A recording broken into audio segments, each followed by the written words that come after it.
အားလုံးပဲမင်္ဂလာပါရှင်ဒီနေ့ကတော့ကိုရီးယားဘာသာစကားရဲ့တရားပိုင်းနဲ့ပတ်သက်ပြီးတော့သင်ပေးသွားမှာဖြစ်တယ်ကိုရီးယားဘာသာစကားမှာတရားကို monbop လို့ခေါ်ပါတယ် monbop ဆိုတာကတော့တရားပါဒီနေ့သင်ပေးမယ့်တရားကတော့ကရိယာပေါင်း get ဆိုတဲ့ဒီတရားလေးနဲ့ပတ်သက်ပြီးတော့သင်ပေးသွားမှာဖြစ်တယ်ကရိယာရဲ့နောက်မှာ get ကိုထည့်ပြီးတော့အသုံးပြုလိုက်တဲ့အခါမဲလိတ်မဲပမဲဆိုပြီးတော့ဘာသာပြန်အသုံးပြုလို့ရတဲ့တရားလေးဖြစ်တယ်ကရိယာရဲ့နောက်မှာ get ကိုထည့်ပြီးတော့အသုံးပြုလိုက်တဲ့အခါမှာမဲလိတ်မ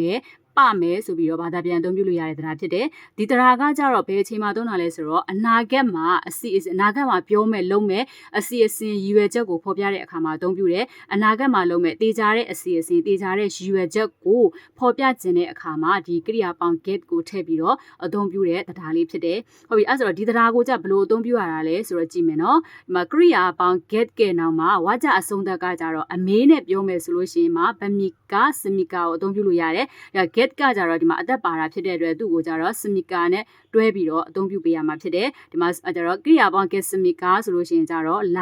ဆိုတော့မလားလိတ်မလားဆိုပြီးတော့ဘာသာပြန်အသုံးပြုလို့ရတယ်ဟုတ်ပြီနော်အဲကြတော့စမီကာဆိုတာကကြတော့သူ့ရဲ့မူလအဓိပ္ပာယ်ကကြတော့လာပါတလားလေအဲ့လာပါတလားမှာဒီမှာ get နဲ့သူကတွဲပြီးတော့ပေါင်းပြီးတော့အသုံးပြုတဲ့အခါမှာတော့လိတ်မှာကြတော့မလားလိတ်မလားဆိုပြီးတော့အသုံးပြုပေးရမှာဖြစ်တယ်ဝါကြအဆုံးသက်ကိုစမီကာနဲ့အဆုံးသက်တာပေါ့ဟုတ်ပြီနော်အဲဆိုတော့ကရိယာပေါင်း get စမီကာဆိုတာကြတော့မလားလိတ်မလားဟုတ်ပြီအဲကြတော့သူကလိတ်မယ်မဲလိတ်မယ်အဖြေပုံစံနဲ့ပြောမယ်ဆိုလို့ရှိရင်တော့သူကကရိယာပေါင်း get ကဲနာမှာဒီမှာစမီတာနဲ့သုံးပြရမှာဖြစ်တယ်။ဗမီတာစမီတာကိုမှသူက get မှာအသက်ပါတာဖြစ်တဲ့အတွက်စမီတာနဲ့အဆုံးသက်ပေးပြီးတော့အသုံးပြုလို့ရတယ်ဟုတ်ပြီနော်။စမီတာတော့ကတော့သူကတဲပါတယ်ဒီမှာ get နဲ့တွဲပြီးတော့အသုံးပြုတဲ့အခါမှာတော့ကရိယာပေါင်း get စမီတာကြတော့မဲလိတ်မယ်ပမယ်ဆိုပြီးတော့သူကဘာသာပြန်ပြီးတော့အသုံးပြုလို့ရတဲ့တရားပုံစံဖြစ်တယ်ဟုတ်ပြီနော်။အဲဆိုအဲ့ဒီကကရိယာပေါင်း get ကဲနာမှာဒီမှာစမီကာဗမီတာပဲသုံးလို့ရလားဆိုတော့မဟုတ်ဘူးရိုးပုံစံနဲ့လည်းအသုံးပြုလို့ရတယ်။အဲ့ဆိုတော့ကကြရိုးပုံစံနဲ့အသုံးပြုတဲ့အခါမှာကျတော့ get ကနောက်ကနေပြီးတော့ all you get ပဲရုံပဲ get ကကြတော့ဒီမှာအာရုံမဟုတ်တဲ့တရားနဲ့အဆုံးသက်တယ်အောက်ကလည်းအသက်ပါနေတာဖြစ်တဲ့အတွက်နောက်ကနေပြီးတော့ all you get ပေးရုံပါပဲ get ကနောက်မှာအမြဲတမ်း all you get ပြီးတော့သူကအသုံးပြုပေးလို့ရတယ်ဆိုတာပုံသေးမှတ်လို့ရပါတယ်ဟုတ်ပြီနော်အမေးပုံစံနဲ့ပြောမယ်ဆိုလို့ရှိရင်တော့ question mark ထည့်ပေးလိုက်မယ်ကရိယာပေါင်း get စော်ယူဆိုကြတော့မလားလိတ်မလားဆိုပြီးတော့သူကယူပုံစံနဲ့အမေးမေးလို့ရတယ်တကယ်လို့အဖြေပုံစံနဲ့ပြောမယ်ဆိုလို့ရှိရင်လည်းပဲသူက question mark ကိုဖြုတ်ပြီးတော့ကရိယာပေါင်း get စော်ယူမဲလိတ်မဲပမဲဆိုပြီးတော့သူကအသုံးပြုလို့ရပါတယ်ဟုတ်ပြီနော်ဒီယူပုံစံနေတော့ကတော့တည့်ပါတယ်ပဲဒီ get နဲ့တွေးလိုက်တဲ့အခါမှာ get နဲ့ပေါင်းဆက်လိုက်တဲ့အခါမှာကျတော့ကရိယာပေါင်း get စော်ယူမလားလိတ်မလားဒီမှာကရိယာပေါင်း get စော်ယူမဲလိတ်မဲပမဲဆိုပြီးတော့ဒီလိုမျိုးဒီတရားပုံစံပြောင်းပြီးတော့အသုံးပြုလို့ရပါတယ်ဟုတ်ပြီနော်အဲ့ဆိုတော့ခါကျတော့နမူနာပုံစံလေးတွေနဲ့ဥပမာဝါကြလေးတွေနဲ့ကြည့်မယ်နံပါတ်1ကကြတော့ Western 3 meeting ကို준비 하겠습니까ကုမ္ပဏီဝန်ထမ်းတွေကအစည်းအဝေးကိုကြိုတင်ပြင်ဆင်လိမ့်မလားအဲဆိုလို့ဒီမှာ Western ဆိုတာကြတော့ကုမ္ပဏီဝန်ထမ်းdo ဆိုတာကကြတော့တွေး e ဆိုတာကကြတော့ကဟုတ်ပြီနော် Western 3ဆိုတာကြတော့ကုမ္ပဏီဝန်ထမ်းတွေက meeting အစည်းအဝေးကို준비 하다ဆိုတော့ဒီမှာ준비 하다ဆိုတာကြတော့ကြိုတင်ပြင်ဆင်သည်အဲ့ကြိုတင်ပြင်ဆင်ဒီကိုမှငါတို့ကဒီခုလက်ရှိသုံးမဲ့ကြိုတင်ပြင်ဆင်လိမ့်မလားဆိုတဲ့အနာဂတ်ကိုသူကလုံမလားဆိုတဲ့ပုံစံမျိုးမေးတဲ့အမေးပုံစံဖြစ်သုံးမှာဖြစ်တဲ့အတွက်ဂျွန်ဘီဟာရာကနေပြီးတော့ဒါကိုဖြုတ်မယ်ဖြုတ်ပြီးတော့ခါကြတော့နောက်ကနေပြီးတော့ကိုကအမေးပုံစံနဲ့မေးမှာဖြစ်တဲ့ဒီမှာကရိယာအပေါင်း get စမီကာကိုထည့်ပြီးတော့ကတ်ပြီးတော့အသုံးပြုပေးလိုက်ရုံပါပဲဟုတ်ပြီနော်ဒီမှာဆိုလို့ရှိရင် get စမီကာဒါဆိုဒီမှာ Western 3 meeting on 준비 하겠습니까ကုမ္ပဏီဝန်ထမ်းတွေကအစည်းအဝေးကိုကြိုတင်ပြင်ဆင်လိမ့်မလားဒါဆိုလို့ရှိရင်အမေးပုံစံနဲ့သူအနာဂတ်အမေးပုံစံနဲ့မေးလိုက်တာဖြစ်ပါတယ်ဟုတ်ပြီဒါကိုမှကိုကအဖြေပုံစံနဲ့လည်းပြောလို့ရသေးတယ်ပြောချင်တယ်ဆိုလို့ရှိရင်တော့ဒီစမီကာနေရာမှာစမီတာကိုထည့်ပေးလိုက်ရုံပါပဲ Western 3 meeting on 준비 하겠습니다ကုမ္ပဏီဝန်ထမ်းတွေကအစည်းအဝေးကိုကြိုတင်ပြင်ဆင်လိမ့်မယ်ဒီလိုပုံစံမျိုးအနာဂတ်အစီအစဉ်ပလန်ကိုပြောတဲ့အနေနဲ့ပြောလို့ရပါတယ်အမေးပုံစံလည်းပြောလို့ရတယ်အဖြေပုံစံနဲ့လည်းပြောလို့ရတယ်အမေးဆိုရင်တော့ခါကြတော့ဒီက준비 준비 하겠습니까အဖြေဆိုလို့ရှိရင်တော့ခါကြတော့준비 하겠습니다ဆိုပြီးတော့အသုံးပြုပေးရမှာဖြစ်တယ်ဟုတ်ပြီနော်အဲ့ဆိုတော့ခါကြတော့နောက်တစ်ကြောင်းကြည့်အောင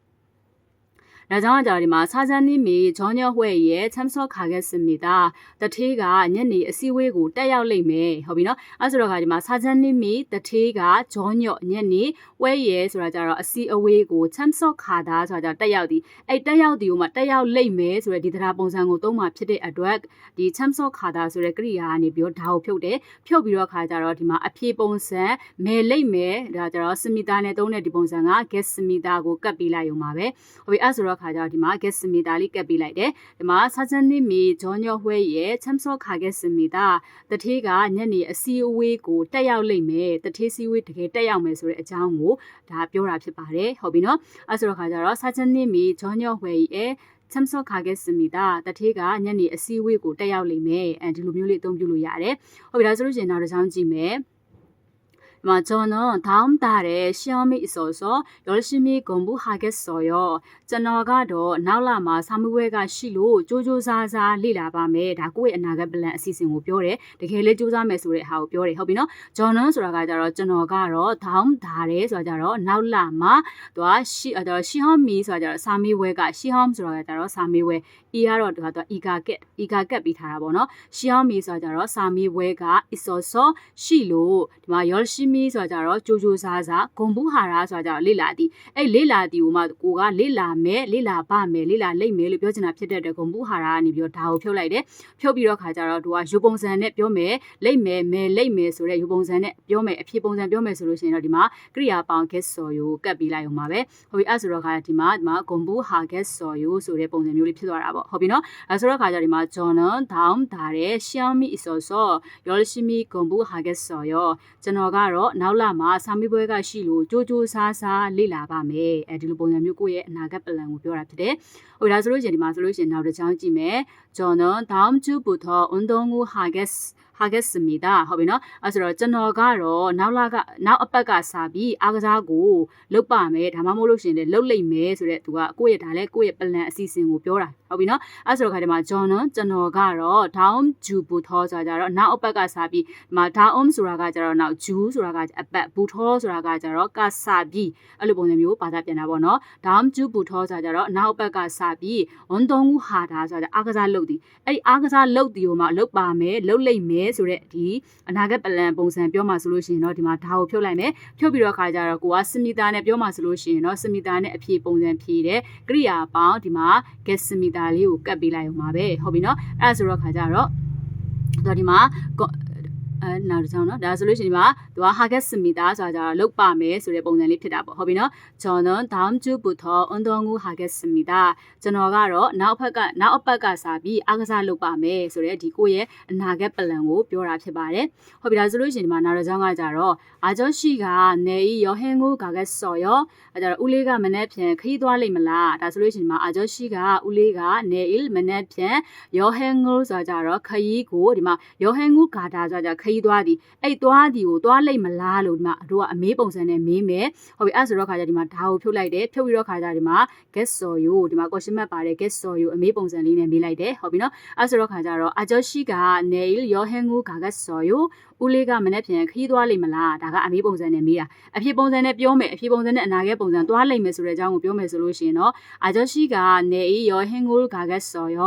ဦးလေးကမနေ့ပြန်ခရီးသွားလိမ့်မယ်ဒီလိုပုံစံမျိုးလေးပြောလို့ရပါတယ်ဟုတ်ပြီနော်အဲ့ဆိုတော့ကရိယာပေါင်း get ကနောက်မှာ smika smita အဲ့တော့ယူပုံစံနဲ့ထည့်ပြီးတော့အသုံးပြုလို့ရတယ်ဆိုတာကိုသဘောပေါက်လိမ့်မယ်ထင်ပါတယ်ဟုတ်ပြီနော်အဲ့ဆိုတော့ခါကြတော့ဒီမှာ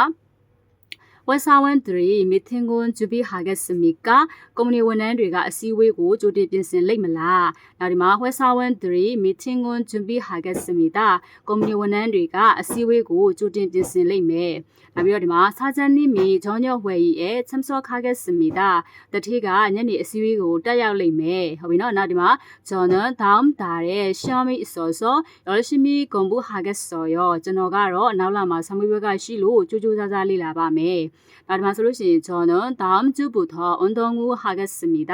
ကျွန်တော်ကတော့နောက်ဘက်ကစပြီးအားကစားလုပ်ပါမယ်။ဒါဆိုလို့ရှိရင်ဒီမှာ아저씨가 내일 여행을 가겠어요. ဦးလေးကမနေ့ပြန်ခီးသွားလိမ့်မလား။နောက်ဒီမှာအဖြေနဲ့ပြောမယ်ဆိုရင်တော့아저씨가 내일 여행을 가겠어요. ဦးလေးကမနေ့ပြန်ခရီးသွားလိမ့်မယ်ဟုတ်လား။ဒီလိုပုံစံမျိုးနဲ့get ကိုကရိယာပေါင်း get ကိုသုံးပြီးတော့ခါကြတော့အနာဂတ်အမေးပုံစံအဖြေပုံစံဒီလိုမျိုးအသုံးပြုလို့ရတယ်ဆိုတာကိုနားလည်သဘောပေါက်လိမ့်မယ်ထင်ပါတယ်ဟုတ်ပြီနော်အဲဆိုလို့ရှိရင်တော့ဒီတရားပုံစံလေးကိုတေချာလေးလိုက်ပြီးတော့လေ့လာကြပါကိုရီးယားဘာသာစကားကိုလေ့လာတာလည်းအားလုံးအဆင်ပြေကြပါစေတိုးတက်ကြပါစေရှင်အားလုံးကိုတေချာလေးလိုက်လာပြီးတော့လေ့လာပြီးတဲ့အတွက်လည်းကျေးဇူးတင်ပါတယ်လို့နော်ရှားရတဲ့လိမ့်နေပြီအားလုံးကိုကျေးဇူးတင်ပါတယ်ရှင်